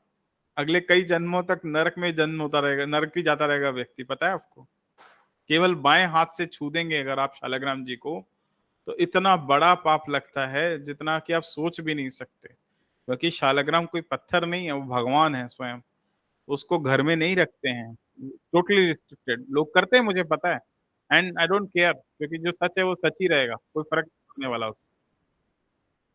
मेरे भाई तो 3 जनरेशन से अगर हम गलतियां कर रहे हैं तो वो चेंज थोड़ी ना हो जाएगी। बात ये है, आप अपने चलो कोई बात नहीं, आप अपने घर से बाहर एक जगह बनाओ, उसमें शालग्राम जी को रखो, उनकी पूजा करो, उनकी प्रॉपर सेवा करो, कोई पंडित रख लो, कोई प्रॉब्लम नहीं आएगी आपको। वही शालग्राम जी आपको अच्छा फल देंगे। बहुत सिंपल चीज है ना। जो सच है दीपक, वो बदला नहीं जा सकता। कुछ जनरेशन्स पहले तक हमारे घर बड़े होते थे, हम मंदिर बनाते थे। आप आमेर के महल में आइए, शिला माता का मंदिर बाहर बना हुआ है। आप कहीं पर भी जाइए, जो पुराने जमाने में मंदिर बनते थे वो घरों के बाहर बनाए जाते थे, घर के अंदर नहीं बनाए जाते थे। जो प्रॉपर मंदिर होते थे जिसमें विग्रह रखा जाता था। मॉडर्न लोगों ने, मतलब इतने बड़े, क्या बोलूं मैं, कैसे लोगों की भीड़ है जो कुछ नहीं समझते हैं, लेकिन भगवान को बेच रहे हैं। मंदिर बनाओ, मूर्तियां रखो, ये करो, और लड़ने पे आ जाएंगे अगर आप बोल दोगे ना कि विग्रह रखा हुआ है भाई, तुमने गलत किया है। मानेंगे नहीं उस बात को।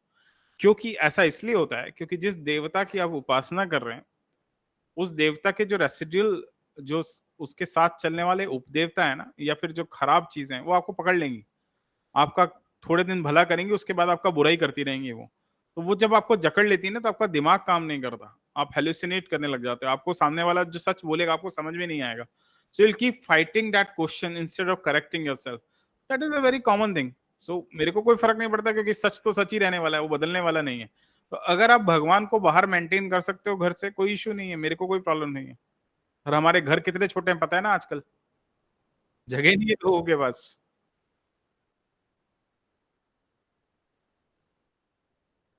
वही तो, अभी उस लड़की को बोल तो रहा था मैं, घर से नहीं निकाला तुम्हारी मदर ने तुम्हें, क्योंकि अगर बोलोगे ना आज तुम्हें घर से बाहर निकाल देंगे दीपक। तो तो जो चल रहा है उसे चलने दो, उसे मेंटेन करने की कोशिश करो, क्योंकि और कोई चारा नहीं है।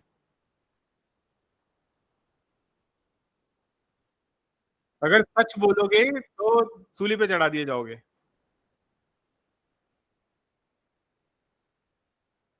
तब उसको ऐसा करना, एक मंदिर बनाना, वहां भगवान को रखना, एक पुजारी को रखना, तुम्हें जो पुण्य मिलेगा और जो लाइफ में बढ़ोतरी होगी वो सोच भी नहीं सकते, क्योंकि शालाग्राम तो भगवान ही है ना। मैं आपको देखो एग्जाम्पल बताता हूँ। एक व्यक्ति हैं, उनका नाम तो नहीं ले सकता, अब वो है भी नहीं दुनिया में, बहुत बड़े आदमी थे और इतने बड़े थे कि आमिर खान और करिश्मा कपूर ऐसे बड़े बड़े लोग उनके यहाँ जाया करते थे। ओके, तो उन्होंने मुझे किसी और काम से बुलाया था घर पे और बहुत ही उनने एरोगेंस बहुत था उसमें, क्योंकि बहुत पैसे वाला व्यक्ति था, बहुत बड़ा आदमी था। तो जब मैं उनके घर गया तो मैंने जो सबसे पहली चीज नोटिस करी, उनके घर में करीबन 15-20 शालग्राम जी थे और उन्होंने एक जैसे अपन कहते हैं ना कटआउट सा बना रखा था एक जगह पर, जहाँ ऊपर से जल टपकता था और शालग्राम जी की सेवा होती थी जो उनकी मदर करती थी। ठीक है, और वो काफी समय से उनकी फैमिली में थे। सो मैंने ऐसे ही उनसे पूछा कि ये जो शालग्राम जी हैं, आप कभी ऐसा हुआ है कि इनको आपने छोड़ना पड़ा हो इनकी पूजा? तो उन्होंने कहा हम तो कई बार छोड़ते हैं, हम तो सिंगापुर गए थे अभी 6 महीने के लिए और हमने शालग्राम जी की पूजा जो थी वो, मतलब ये जो जल टपकता रहता है बस इसी से चल रही थी। तो मैंने कहा ठीक है कोई बात नहीं। अब हाँ, अब वो जो भी था वो छोड़ दी उन्होंने। आपको पता है क्या हुआ उसके बाद? वो व्यक्ति तो मर ही गया, वो जेल गया, 25 साल उसने जेल में काटे, उसकी वाइफ की डेथ हो गई, उसकी बेटी की डेथ हो गई, वो भी 38 साल की उम्र में। उनके जमाई को घर से बाहर निकाल दिया गया, मतलब वो पूरी की पूरी फैमिली बर्बाद हो गई। They are nowhere. जो व्यक्ति इतना बड़ा व्यक्ति था कुछ समय पहले तक, आज वो बदनाम व्यक्ति है। तो इसलिए भगवान से कभी भी छेड़खानी नहीं करनी चाहिए। ईश्वर ईश्वर है, उससे एक दूरी बना के रखनी चाहिए, क्योंकि वो बहुत ऊपर है हमसे, हम बहुत नीचे हैं। तो उसके लिए जो प्रेम है, प्रेम के वश होकर आप ऐसी चीजें करेंगे जैसा हम कर रहे हैं, गड़बड़ होने लग जाएगी। कहीं ना कहीं आपसे गलती होगी, कहीं ना कहीं आपके शूद्र ग्रह बैठे हुए अक्सर तलाश रहे होंगे कि कब ये व्यक्ति गलती करे और कब हम इस पे अटैक करें। तो ये चीजें बड़ी सतर्कता मांगती है, लेकिन अब क्या कर सकते हैं, जो हो रहा है वो हो रहा है। मैं तो कुछ बोलता ही नहीं हूँ, क्योंकि बोलेंगे तो लड़ाई होगी, तो मैं बताता ही नहीं हूँ लोगों को कई बार।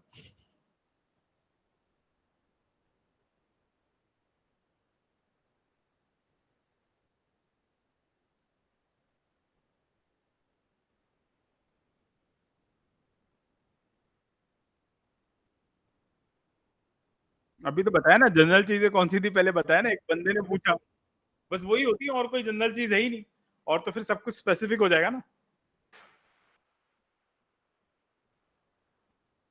ठीक है ना? Okay okay Deepak, any other person who wants to ask a question? इस लोगों ने कमेंट किया, Rudra Kumar, sir my mom prayed to Devi Lakshmi ji that she will bring a मूर्ति home when my brother gets promotion. I told her that we can't keep murtis, so any solution for this? You don't require a solution भाई, लक्ष्मी माता को याद करो, वो अपने आप ही आ जाएंगी। सिल्वर मूर्ति मत रखना घर के अंदर, क्योंकि वो नुकसान देगी, है ना। लक्ष्मी जी की पूजा करो बकायदा, आप दिवाली के दिन मिट्टी की मूर्तियां लेके आओ, उनकी पूजा करने के बाद उन्हें अगले दिन विसर्जन कर दो, तो वो तरीका सबसे बेस्ट तरीका है। When should we remove idols from? You can remove it anytime, whenever you want to. There's no problem with that. मेरी भी घर में 4-5 पीतल की मूर्तियां हैं, मैं सब रिवर में विसर्जन कर दी हैं। Okay, that's very good Chetna. Also sir, is moksha the final destination of soul? Of course it's the final destination, just a permanent liberation from birth death cycle, and there's much more than moksha, much more than moksha. I mean, मोक्ष का मतलब होता है कि आप परमात्मा तत्व से ही निकले हुए हैं और वापस परमात्मा में मिल जाएंगे, उसके आगे तो साइकिल खत्म ही हो जाएगी ना। There is a succession of cycle of birth and death, so that is what is happening, that is what is called मोक्ष। तो वो फाइनल इमेंसिपेशन है, फाइनल चीज है, तो उसके बाद में कोई चीज नहीं है ना। कुछ लोग ऐसा मानते हैं कि आप एक पर्टिकुलर, जैसे आप किसी की उपासना करते हैं तो उस देवता के लोक में जाकर आप बहुत वर्ष तक रहते हैं, लेकिन वासना के कारण आपको वापस धरती पर जन्म लेना ही पड़ेगा। वो मोक्ष नहीं कहलाता। मोक्ष का मतलब होता है आपको सदगति प्राप्त हो गई है, आप ऐसी जगह चले गए हैं जहां से आप वापस नहीं आएंगे, जहां से आपका पूर्ण गति प्राप्त हो गई है आपको। ओके, मेरी फैमिली को बहुत मानसिक शांति फील हुई है घर में आफ्टर मिट्टी पीतल वुडन की सर मूर्तियां विसर्जन। ओके, दैट्स वेरी गुड चेतना। जो हमारे शुभ चिंतक नहीं है, ऐसे फ्रेंड्स की दिए हुए गिफ्ट्स एट एक्स्ट्रा सब निकाल दिए घर से। मैं जरूर बदनाम हो जाऊंगा जब सब लोग ऐसा करने लगेंगे ना। अब बहुत बेटर फील होता है, बेटर तो फील होता है, लेकिन ये बात किसी को कहेंगे ना तो वो हंसेंगे हमारे ऊपर। और कोई क्वेश्चन है किसी का? कोई कुछ पूछना चाहता है या मैं मीटिंग एंड कर दूं अब? Nobody? Can I ask a question? Yes, of course. Indian Bhikshu, you can ask the question, not an issue.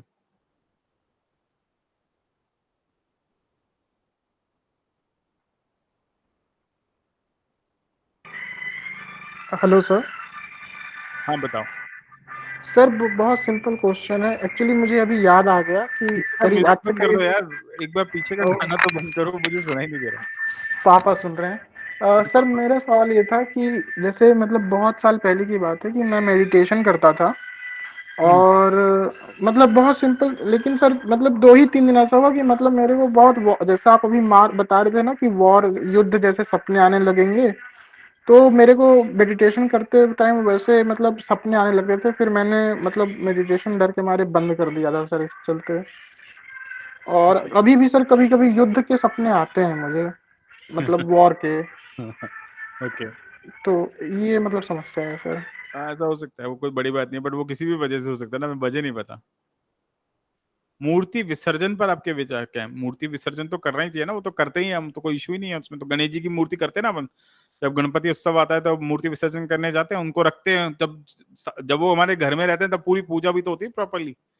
तो वो तो मूर्ति विसर्जन तो हमारे कल्चर का हिस्सा है, उसमें तो कोई प्रॉब्लम ही नहीं है। इज अ बंगलो बेटर और apartment with basement and 2-3 stories? No, basement is not good Neeraj ji. There is something called कूटक वेदा। कूटक के लिए लिखा है, कूटक बहुत दोसा स्याद means there are ghost in the place where there is a basement. Basement अच्छा होता है, कहता है किसके लिए? पर्टिकुलर प्रोफेशंस के लिए अच्छा होता है, डॉक्टर्स के लिए, लैब्स के लिए, बार के लिए अच्छा होता है, मीट शॉप के लिए अच्छा होता है। नॉर्मल आदमी के लिए बेसमेंट इज नॉट गुड, पर अपार्टमेंट से बेटर बंगलो होता है, दैट इज ट्रू, है ना। और जितनी स्टोरीज हम चढ़ाते जाएंगे उतनी प्रॉब्लम आती जाएगी। हंसने दो, मेरा अनुभव मैंने शेयर किया। नहीं चेतना, आपके अनुभव की बात नहीं कर रहा हूँ, पर अगर हम ये सच बोलते रहेंगे तो कभी ना कभी किसी ना किसी को तकलीफ पहुंचेगी, इसलिए बड़ा ध्यान से बोलना पड़ता है। Someone request, you can teach tarot cards. I don't teach tarot cards, Deepika. So that's not possible. मूर्ति विसर्जन पर आपके विचार मैंने बता दिए। Wish we could just listen through your talks are divine. Thank you Bajaj जी। नमस्कार सर, शालिग्राम जी को पंडित जी को दे दें या विसर्जित कर दें? नहीं, शालिग्राम जी को आप ऐसा करिए, this is a good question. You can donate it to a proper temple. आप किसी टेम्पल में दे दीजिए, वहां जब उनकी सेवा होगी ना तो आपको पुण्य मिलेगा उसका, तो इट्स कंसिडर्ड गुड, है ना। घर में जो भी मूर्ति है, क्या नदी में विसर्जित कर दूं? क्योंकि आप कह रहे हैं मूर्तियां नहीं रखूं। हाँ, मूर्तियां नहीं रख सकते हैं, that is what I told you, that is true. वो तो सच है, तो इसलिए वो तो अलाउ नहीं है ना। और बताइए, और कोई क्वेश्चन है किसी का?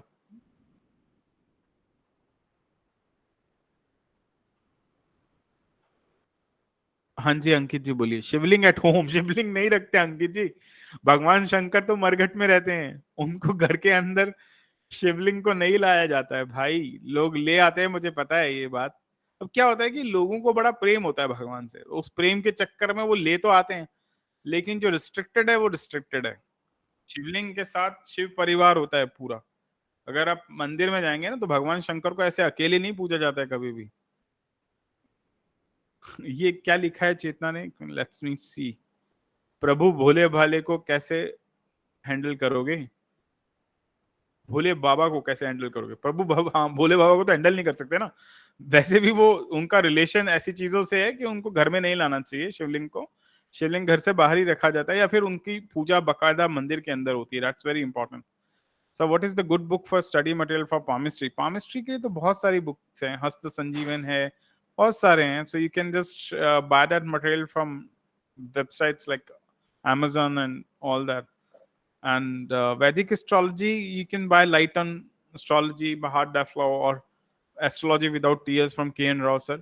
और अगर आप प्रॉपर बुक्स में जाएंगे तो ब्रज जातकम है, सर्वार्थ चिंतामणि है, लघु पारशरी है, बहुत सारे ग्रंथ हैं जो बहुत इंपॉर्टेंट है। जातक चंद्रिका जो कि लघु पारशरी है, तो इसलिए ये सब these books are very important.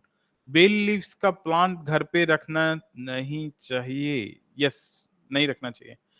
Shani भगवान की मूर्ति है 2 उंगली के बराबर, तो आपको शनि भगवान की मूर्ति घर में नहीं रखते मेरे भाई। शनि की तो पूजा नहीं होती है। पुराने जमाने में जब शनि की पूजा होती थी, घर आने के बाद घर को हाथ पैर साफ करने पड़ते थे घर के अंदर घुसने से पहले। You can't keep his idol. Feeding sparrows is fine. Yes, feeding sparrows is of course fine. इसको हम हाउस स्पैरोज कहते हैं, बेसिकली गोरैया भी बोलते हैं उसको, वो it's fine. Is palmistry accurate? Both are accurate actually, both are fine, but palmistry जो एक्चुअल palmistry है वो है नहीं अभी इंडिया में। जिसको लोग पामिस्ट्री समझते हैं वो वेस्टर्न पामिस्ट्री है। जो एक्चुअल पामिस्ट्री है उसकी बुक्स भी मिसिंग है और उसके जानकार भी मिसिंग है, दोनों ही चीजें मिसिंग है इंडिया में, है ना। So anybody else who wants to ask a question? अभी भी सवाल बाकी रह गया। Ankit ji, yes, please share a general remedy for Saturn blessing. Saturn blessing, Saturn की ब्लेसिंग्स की तो पूरा एक आर्टिकल है Ankit ji, which is already been shared on Twitter. आप देखोगे तो आपको मिल जाएगा, it's already there, just search it, advance search का इस्तेमाल करो, शनि की रेमेडीज उसमें दे रखी हैं। Generally, people like to use the whole area, so they use ground floor for parking and build their home. Will it affect the owner of the apartment? Yes, of course, it will affect the owner of the apartment because आपने पूरे area को utilise कर लिया। Generally क्या है कि उसके आसपास परिधि छोड़ी जाती थी पहले, तो वो बहुत नियम आजकल फॉलो ही नहीं होते, तो इसलिए इम्पैक्ट तो सबका पड़ेगा। और ये रेजिडेंसेस तो आजकल ऐसे ही बनाए जा रहे हैं। Vedic numerology is entirely different, Chandra Kumar ji, because it's what can I say? I mean, the numerology which is prevalent these days is basically Western in origin. While Vedic numerology, the numbers have a totally different significance, and there are no particular books for it. That is the major problem. Is ki this is given in Pandulipis, in manuscripts. So it's difficult to understand also, but it is entirely different than whatever we understand about numerology today. Lakshmipat Bhatera, sir, can we keep Shri Yantra? There is a specific article related to Shri Yantra which I shared a few days back. Please do study that, do read that. After that, you can keep it if you like. Vidya Deswalji, thank you, sir, so much insight. Thank you very much, Vidya ji. I think today I understood why real estate and rentals used to a few in one generation stops working when passed on to next one. Yes, of course, Ankit ji. Sir, if Mercury is functional, malefic, and debilitated, then do we have to do any remedies which you stated in your long article, or do we have to see this from Prashna? I don't know what's the reason, Rudra ji. Until and unless I'm aware of what is the problem, वो तो वो बात हो जाएगी, पेट में दर्द के लिए मैंने सर के दर्द की गोली दे दी आपको, तो वो तो काम ही नहीं करेगी ना। So I have to make sure that जो आपको बोला गया है वो वही चीज है ना। So that's all for today. अगर कोई क्वेश्चन रह गया तो मुझे पूछ लेना, मैं बता दूंगा। चल Kumar ji, continuation of your own example of being number 3. No, that was not Vedic numerology, Chella ji. I was just telling ki okay, there are certain numbers which are repetitive, but whatever we understand, like for example, I think Western numerology may the number 3 is associated to Brihaspati, right? But in Indian system, it's totally different. It's not followed like that. But yes, the numbers do repeat. Like in my case, it is the 3 numbers repeats majorly. Like my own date of birth, the total is 3. The month is 3, the date of birth is 3, and the name of the total is also 3. The total of the name is also 3. There's the number 3 keeps repeating in my life. Like I worship the deities which have 3 faces, which I later realized that they too have 3 faces. So वो चीज तो है, it repeats, but not according to our Western numerology. The number is repeating, but the significance of that number is different. Okay. Next space, Indian Bhikshu. I don't know when it's going to happen.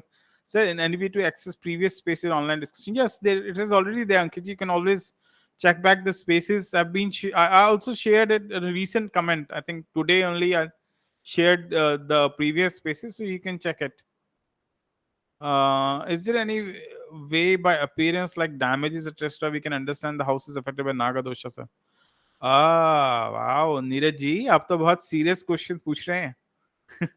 आप तो मेरी secret जानने की कोशिश कर रहे हैं कि कैसे डैमेजेस से हम पता लगाएंगे कि नागदोष है। इट्स वेरी डिफिकल्ट, बट हाँ, ऑब्जर्वेशन से I can tell you there are certain plants जिनको देख के पता लग जाता है कि इस घर में नागदोष है। Neetu Malik, can be keep Laddu Gopal ji? No जी नीतू जी, बिल्कुल नहीं रख सकते हैं। There is a reason for that thing which I have explained in previous spaces. Please check that. Rudra Kumar ji, sir, thank you so much for the amazing Google. Thank you so much, Rudra ji. आप आए वो ज्यादा जरूरी है, अगर मैं अकेला बोलता रहता तो फायदा नहीं होता ना. No sir, just want to get a clue. I gave you the clue. Neeraj, it's very difficult. Actually क्या है, there are observation through which you can make out कि इसके घर में नागदोष होगा. The way a person walks also tells you that thing, है ना. वो जो जिस तरह से व्यक्ति चलता है उससे भी पता लग जाता है, बट प्लांट से भी पता लगता है। सो उसमें सर्पीले प्लांट्स होते हैं, मतलब प्लांट्स की जो आई कैन एक्सप्लेन इट, लेकिन उनके जो शेप और जो ग्रोथ होता है ना वो सर्प के समान होता है, तो वो दिख जाता है। और भी कई तरीके होते हैं, हाथ में रेखा होती है, उससे भी पता लग जाता है। Okay, sir. Thank you for explaining the significance of Rishta, and your personal experience sheds a lot of light. Thank you, Jayala Kumar ji. Okay, then. I think we can stop the meeting now. Thank you all of you. आप लोगों का बहुत बहुत शुक्रिया कि आप सब लोग आए। धन्यवाद। Thank you, everybody.